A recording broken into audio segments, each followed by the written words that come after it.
In this lecture, we are going to discuss about the difference between a sentence, clause, and a phrase. Before getting into the topic, let me clear some basic concepts about object, subject, and verb to make it easy for you. What's an object? An object is always the receiver of action. Number one, it is the receiver of action. It receives the action in the sentence. Number two, it comes after the verb. It comes after the verb in the sentence. Receiver of action, and it comes after the verb. We also have an extra trick to identify an object. It answers what and whom in the sentence. For example, sentence number 1, she grabbed the ribbon. Here, ribbon is the object that receives the action of grabbing. It is grabbed by her. Sentence number 2, the ball hit the bat. Here, bat is the object that receives the action of hitting. It is hit by the bat. In these both sentences, now if we ask the question, she grabbed what? She grabbed the ribbon. The ball hit what? The ball hit the bat. In both these sentences, we have non-living things as objects. So we are using what for questioning. If we have living things as objects, then we will use whom. Now, subject. Subject is always doer of action. It performs the action, and it always comes before the verb. We also have a trick to identify subject, that is, it answers what and who in the sentence. It answers what and who in the sentence. Let's check out some examples.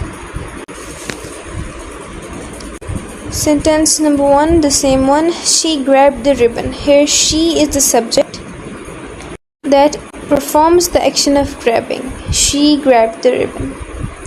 Sentence number 2, the ball hit the bat. Here, the ball is the subject that performs the action of hitting the bat. Now you might have the question in the mind that if we are using what for both object and subject, then how can we differentiate between it? So the second point, that an object comes after the verb while a subject comes before the verb. This makes it clear to identify whether is it an object or a subject when we are using what for them. Sentence number 1, who grabbed the ribbon? Who grabbed the ribbon? She grabbed the ribbon. So she is the subject that answers the word who. It's a living thing. The ball hit the bat. The ball hit the bat. So what hit the bat? The ball hit the bat. The ball basically answers what? It's a living thing, non-living thing. Now verb. What's a verb? It's the action basically. The action that is either performed by the subject and it is received by the object. It's either an occurrence or a state of being. Let's clarify this with some examples. Sentence number 1, she is studying. First of all, let's define the verbs in the sentence. First verb is and the second verb is studying. Second sentence, the phone rang. Here the word rang is the verb. Now if we talk about occurrence, studying is the verb used for occurrence, as well as The word rang in the second sentence is used as an occurrence. She is studying. Studying is an occurrence. The phone rang. The phone ringing is an occurrence. What occurred? The phone rang. On the other hand, she is. Here the word is a state of being. It is a state of being.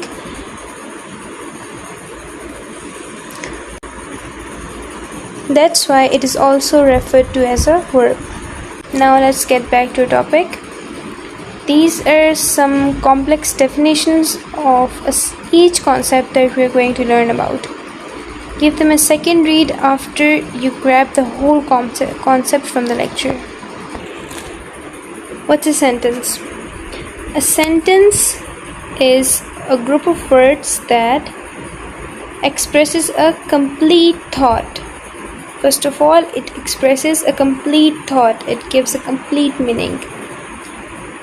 Statement or question. Complete thought completes an idea, a complete idea. It gives a complete idea, a complete statement, or a complete question. Statement, the thought, the questions, they're complete. They give their meaning independently and completely. Now clause. Clause is a group of words that expresses a complete or incomplete thought. Complete or incomplete thought. Thought might be complete, the statement might be complete, or it might not be complete. It might need another component for it. We'll get this clear in the upcoming lecture. We'll get this clear. Now phrase. Phrase is a group of words that does not express a complete thought, and they cannot stand alone as a sentence. They're always dependent on the other parts of the sentence.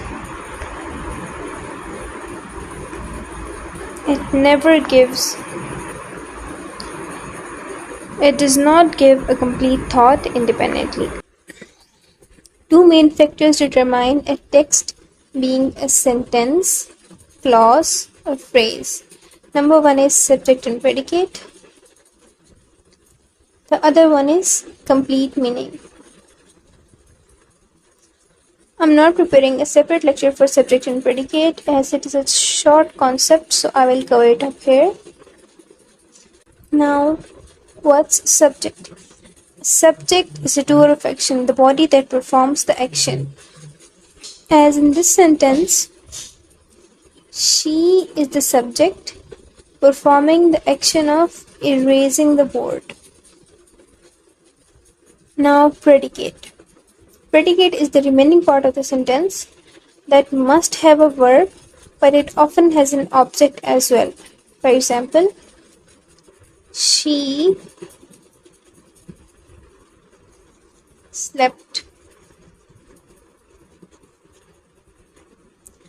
Here, the only word slept acts as a predicate because the sentence has no object. So the only verb slept acts as a predicate. But if we see this sentence, she erased the board with the help of a duster. The whole part, erased the board with the help of a duster, acts as a predicate, having erased as a verb and board as an object. This sentence has both a verb and an object. I hope that's all clear. Let's get back to the factors. Subject and predicate. If a sentence has subject and predicate included in it, it can either be a sentence or a clause, but never a phrase. A phrase lacks subject and predicate. Now, phrase is identified. So, if a text has subject and predicate included, it is either a sentence or a clause.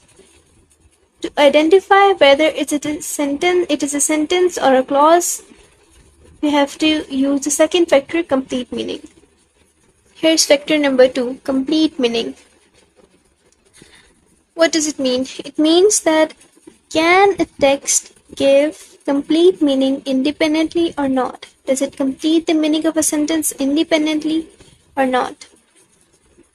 Let's check them one by one. A sentence always completes the meaning of a sentence. A sentence always completes its meaning on its own. While the case is a bit different for a clause, it may or may not complete the meaning. If it is a dependent clause, it will never give complete meaning independently. It will always depend on the other part of the sentence. Even if it has both subject and predicate, it will always depend on the other part. But if it is an independent clause, it will give a complete meaning just like a sentence. We can also call it a sentence. So in short, an independent clause will give complete meaning while a dependent clause won't. Now what about a phrase? A phrase never completes the meaning of a sentence. It fails on both checks. Neither does it has subject and predicate, nor does it complete the meaning. It fails on both checks. Now let's check out some examples. Example number 1. She erased the board with the help of a duster. In this sentence, she is the subject, while the remaining part, erased the board with the help of a duster, is the predicate. This sentence has both a subject and a predicate. What about the second factor? Does it complete its meaning by its own? She erased the board with the help of a duster. It does not need any other part to complete its meaning. So, this is a whole sentence that gives a complete meaning, and it has subject and predicate both included. So, it is proved as a sentence or an independent clause. Sentence number 2. She erased the board with the help of a duster. It has two parts. Part number 1, she erased the board.